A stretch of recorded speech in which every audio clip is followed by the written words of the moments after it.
سب سے بڑی وجہ اور سب سے بڑا نقص ہماری نیتوں کا کھوٹ ہے. ہم نے اپنی نیتوں کو خراب کر لیا. ہماری ذاتی دشمنیاں اس حد تک بڑھ گئی کہ ہم نے اسلام کو سائڈ پہ رکھ دیا. اسلام ہمارا دوسرا آپشن ہو گیا. پہلا آپشن ہماری ذات ہے, ہماری برادری, ہماری عزت نفس ہے اور ہماری عزت کا شملہ ہے, کہیں وہی نہ گر جائے. سامعین احتشام, یہ تھوڑی گرمی باتیں ہیں لیکن یہ ضرورت کی باتیں ہیں. سامعین احتشام, اس لیے یاد رکھیے, اگر آپ اپنی محبت کو اللہ اور اس کے رسول کی رضا کی خاطر رکھیں گے نا, تو پھر معاشرے کے بہت سارے مسائل حل ہو جائیں گے. پھر امن و سکون آ جائے گا, پھر گھروں میں ایک راحت آ جائے گی, پھر برکتیں آ جائیں گی. اور برکتیں نہ آنے کا سبب بھی یہ ہے, آج ہم پریشان ہیں نا, تکلیف دہ صورتحال ہے, اذیت میں ہیں, ہمارے خرچے نہیں پورے ہوتے, ہمارے کریانے کے سٹور کا بل اتنا بن جاتا ہے کہ جو ہماری تنخواہ سے زیادہ ہوتا ہے, ہمارا بجلی کا بل اتنا زیادہ آ جاتا ہے کہ ہم اسے نہیں ادا کر پاتے, ہماری اپنی ذاتی جو ضرورتیں ہیں وہ اس قدر ہیں کہ وہ پوری نہیں ہوتی, اور ہمہ وقت اس بات کا رونا ہے یار برکت کوئی نہیں ہے, سمجھ نہیں آتی, پتہ نہیں چلتا پیسے کہاں سے آتے ہیں کہاں چلے جاتے ہیں, کوئی خبر نہیں آتی. یار 10,000 روپیہ کل لیا تھا تو آج ختم ہوا پڑے, تو اتنے ادھر دیے فلاں کو دیے, یہ کیا وہ کیا, ختم ہو گئے, کوئی پتہ ہی نہیں چلا. اچھا برکت روٹ گئی, پریشانیوں نے آ کر گھروں میں ڈیرے جما لیے اور امن و سکون غارت ہو گیا, اور ہم وقت ٹینشن کا شکار ہیں. اس کے باوجود اصل وجہ کیا, اس کی طرف جائے کوئی نہیں. اچھا اس میں نا مزید پھر ہم کوشش کرتے ہیں کوئی ایسا طریقہ اپنائیں پیسہ زیادہ ہو جائے, کوئی ایسا طریقہ اپنائیں جس سے جو ہے نا میری آمدن زیادہ ہو جائے. میرے عزیز ساتھی, اگر تو نے بدر کا وہ مقام یاد رکھا ہوتا نا, تو ایک طرف 313 تھے اور ایک طرف 1000 کا لشکر تھا, اور جو 1000 کا لشکر تھا نا اس کے پاس سب کچھ تھا, اور جو 313 کا لشکر تھا نا اس کے پاس ماں سوائے ایمانی قوت کے اور کچھ نہ تھا. مالک نے فتح یاب کیا ہے. تیرا بھروسہ دنیاوی اسباب پر ہے, تو پھر بھی تقدو دنیاوی اسباب کے لیے کرے گا اور اسی میں کوشش کرے گا اور اسی میں دن رات گزارے گا. ایمانی قوت ہی کوئی کبھی اس بات پر غور ہی نہیں کیا کہ اصل مرض کیا ہے, اس کی دوا کیا ہے. مرض کچھ اور ہے, دوا کہیں اور سے لے رہے ہیں دوا.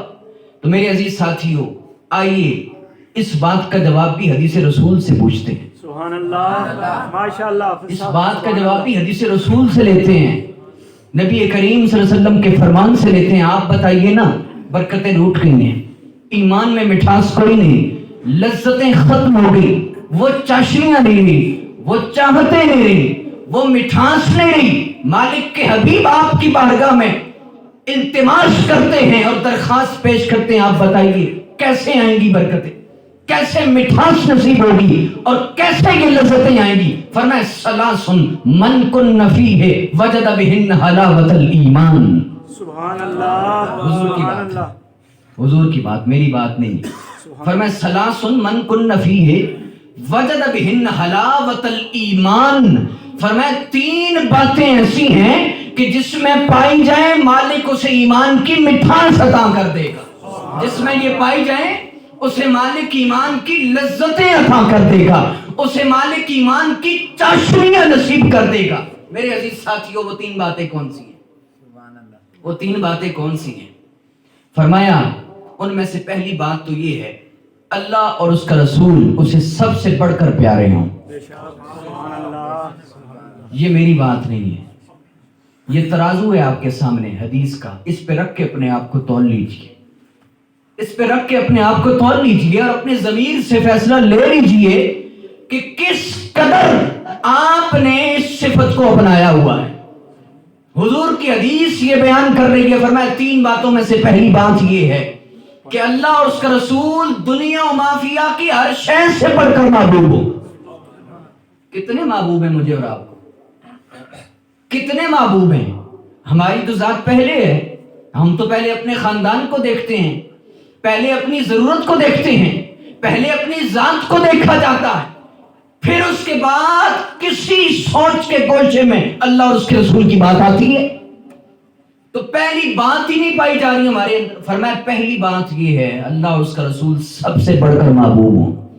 جسے اللہ اور اس کا رسول سب سے بڑھ کر محبوب ہوں گے نا، وہ کسی کو دھوکہ نہیں دے گا، وہ کسی کے ساتھ جھوٹ نہیں بولے گا، وہ کسی کی غیبت نہیں کرے گا، وہ کسی کے ساتھ بہتان تراشی نہیں کرے گا، وہ کسی کی عزت پہ ہاتھ نہیں ڈالے گا، وہ کسی کو دھوکہ نہیں دے گا، وہ کسی کی حق تلفی نہیں کرے گا. کیوں؟ کیونکہ اسے اللہ اور اس کے رسول سب سے پیارے.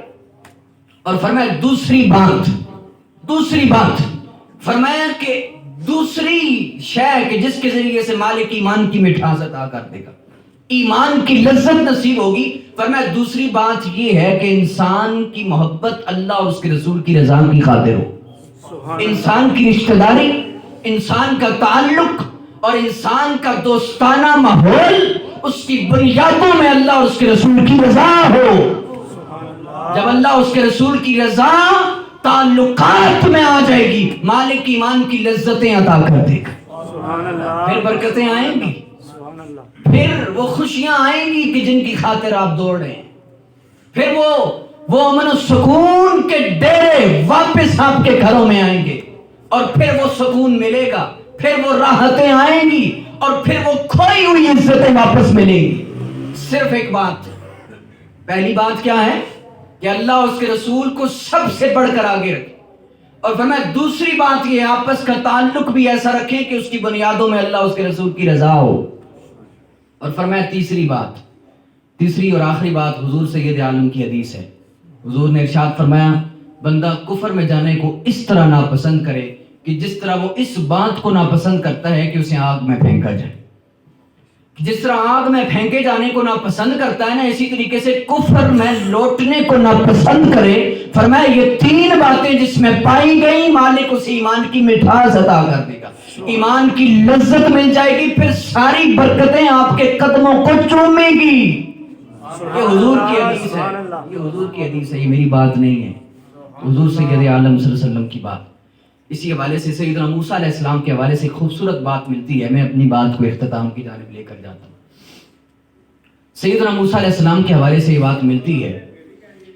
سیدنا موسیٰ علیہ السلام اللہ کے ساتھ ہم کلام ہوتے تھے تو اللہ نے سوال کیا، موسیٰ مجھے یہ بتا کیا تو نے میری خاطر بھی کوئی عمل کیا ہے؟ سنیے گا توجہ سے، توجہ ادھر رکھیں. کیا تم نے میری خاطر بھی کوئی عمل کیا ہے؟ اب یہ کلیم ہے اللہ کے، اولو العزم رسولوں میں سے ہیں، اولو العزم رسولوں میں سے رسول صاحب کتاب نبی ہیں موسیٰ علیہ السلام.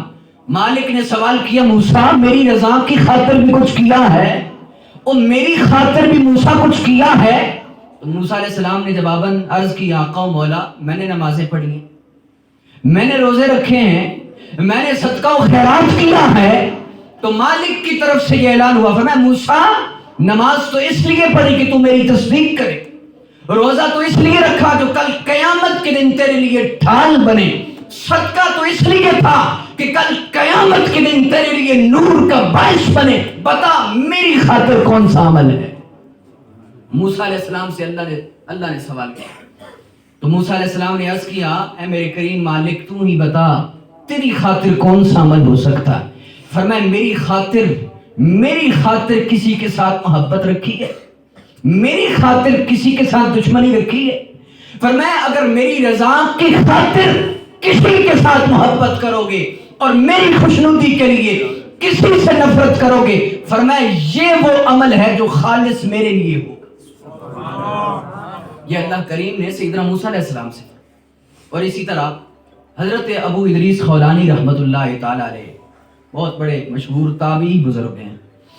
آپ کے حوالے سے ہمیں یہ بات ملتی ہے، آپ دمشق کی مسجد میں چلے گئے، وہاں دیکھا ایک خوب روح شخص ہے، خوبصورت چہرہ ہے، نورانی چہرہ ہے، اور لوگ اس کے گرد جمع ہیں، اس کے گرد جمع ہیں سارے لوگ.